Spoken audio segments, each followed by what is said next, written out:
murió el último mes de abril, a los 99 años.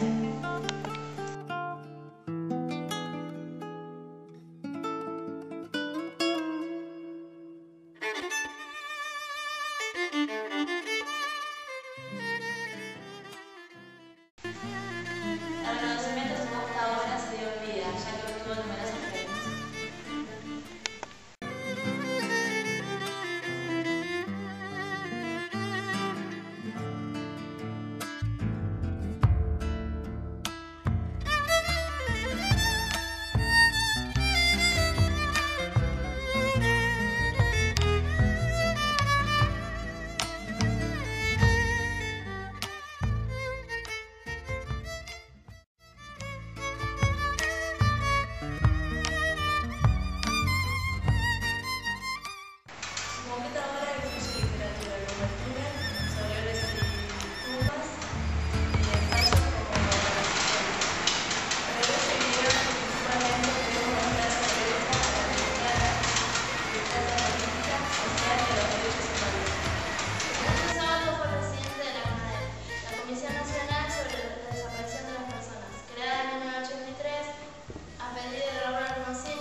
Comunica a la población que a partir de la fecha el país se encuentra bajo el control operacional de la Junta Militar.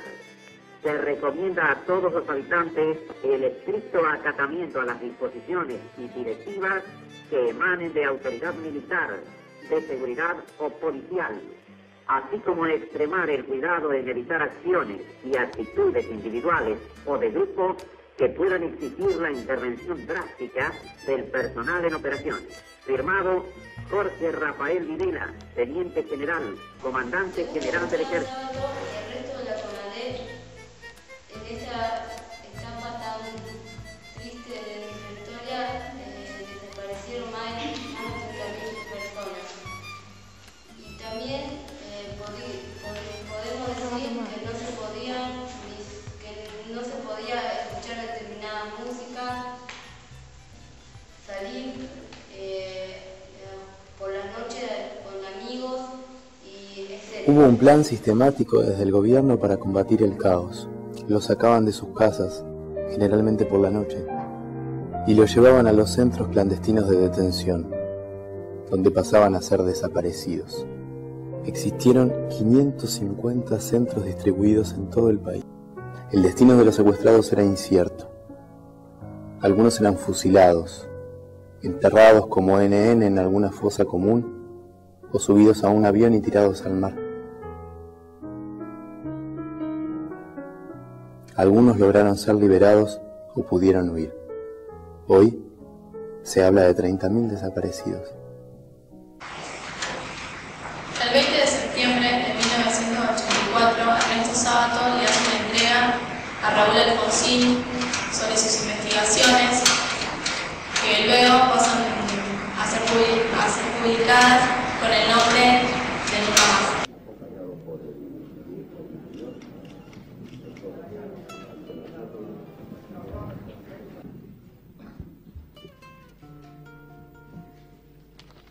Son pocos minutos. Desde luego, no te guste esto.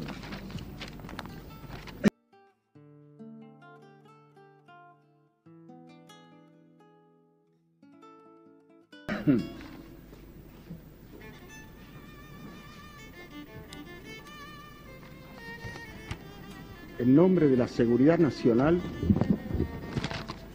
miles y miles de seres humanos, generalmente jóvenes y hasta adolescentes, pasaron a integrar una categoría tétrica y fantasmal, la de los desaparecidos.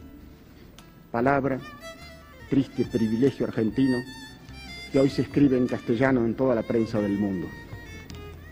Arrebatados por la fuerza, dejaron de tener presencia civil. ¿Quiénes exactamente los había secuestrado? ¿Por qué? ¿Dónde estaban? No se tenía respuesta precisa a estos interrogantes. Las autoridades no habían oído hablar jamás de ellos, las cárceles no los tenían en sus celdas, la justicia los desconocía y los habeas corpus solo tenían por contestación el silencio. En torno de ellos crecía un ominoso silencio. Nunca un secuestrador arrestado, jamás un lugar de detención clandestino individualizado, nunca la noticia de una sanción a los culpables de los delitos.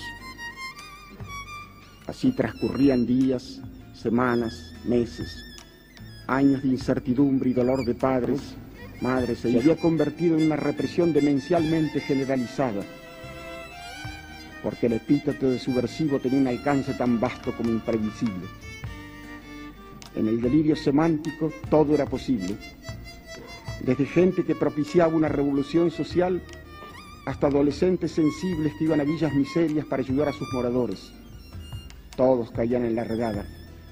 Dirigentes sindicales que luchaban por una simple mejora de salarios, muchachos que habían sido miembros de un centro estudiantil, periodistas que no eran adictos a la dictadura, psicólogos y sociólogos, jóvenes pacifistas, monjas y sacerdotes que habían llevado las enseñanzas de Cristo a barriadas miserables, y amigos de cualquiera de ellos, y amigos de sus amigos, gente que había sido denunciada por venganza personal o por secuestrados bajo tortura, en su mayoría inocentes de terrorismo, y ni siquiera de pertenecer a los cuadros combatientes de la guerrilla, porque estos presentaban batalla y morían en el enfrentamiento o se suicidaban antes de entregarse, y pocos llegaban vivos a manos de los represores.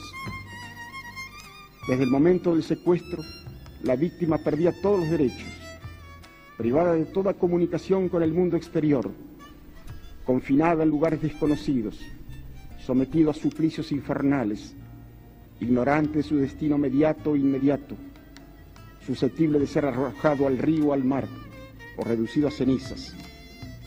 Seres que sin embargo no eran cosas, sino que conservaban atributos de la criatura humana, la sensibilidad para el tormento, la memoria de su madre o de su hijo o de su mujer, la infinita vergüenza por la violación en público.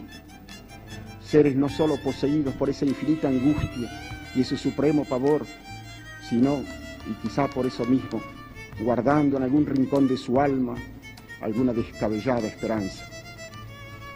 Con tristeza, con dolor, hemos cumplido la misión que nos encomendó en su momento el presidente constitucional de la República. Esa labor fue muy ardua, porque debimos recomponer un tenebroso rompecabezas, después de muchos años de producidos los hechos, cuando se habían borrado deliberadamente todos los rastros, se habían quemado toda la documentación y hasta se había demolido edificios. Hemos tenido que basarnos, pues, en las denuncias de los familiares, en las declaraciones de aquellos que pudieron salir del infierno y aún en los testimonios de represores que por oscuras motivaciones se acercaron a nosotros para decir lo que sabían. Fuimos acusados de no propiciar la reconciliación nacional, de activar los odios y resentimientos, de impedir el olvido. Pero no es así. No estamos movidos por el resentimiento ni por el espíritu de venganza.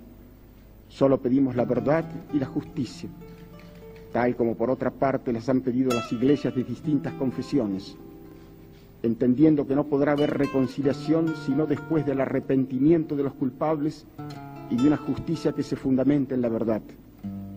Porque si no, debería echarse por tierra la trascendente misión que el Poder Judicial tiene en toda comunidad civilizada.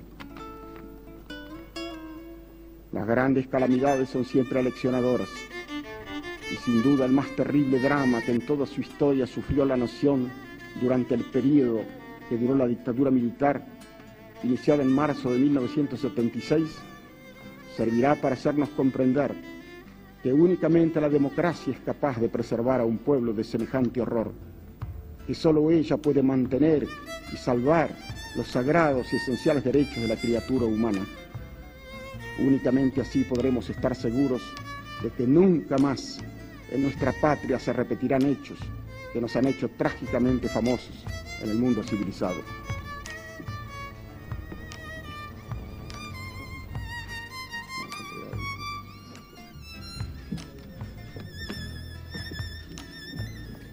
Aquí le vamos a entregar, señor presidente, el informe.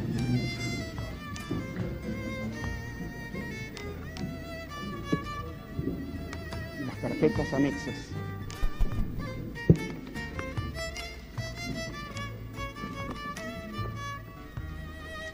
Debo recordar que la masa total del informe comprende más de 50.000 folios que entregamos al señor presidente también en forma de microfilmación. Esta es la carpeta que saldrá en forma de libro. Señor presidente,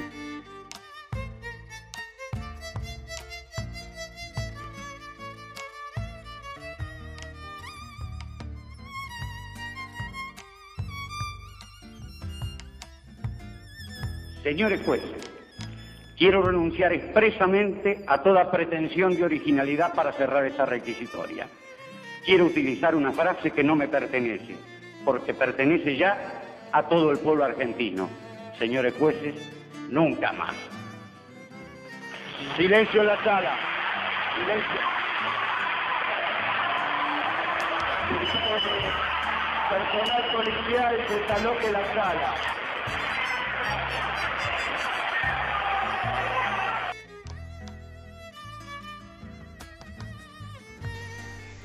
También, por supuesto, obtuvo un gran reconocimiento acerca de su muerte, su fallecimiento en la localidad de Santos Lugares, en el mes de abril, fue noticia en todo el mundo.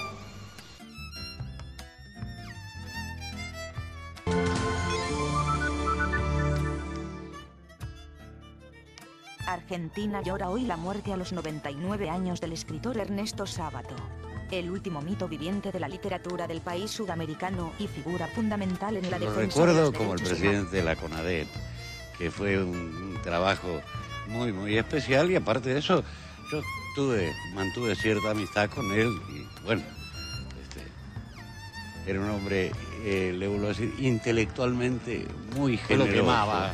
Un ciudadano digno, un hombre de un coraje austero, no uno de esos balandrones que andan sacando pecho, sino que cuando hay que recibir a madres que buscan a sus hijos durante la dictadura, abre sus puertas.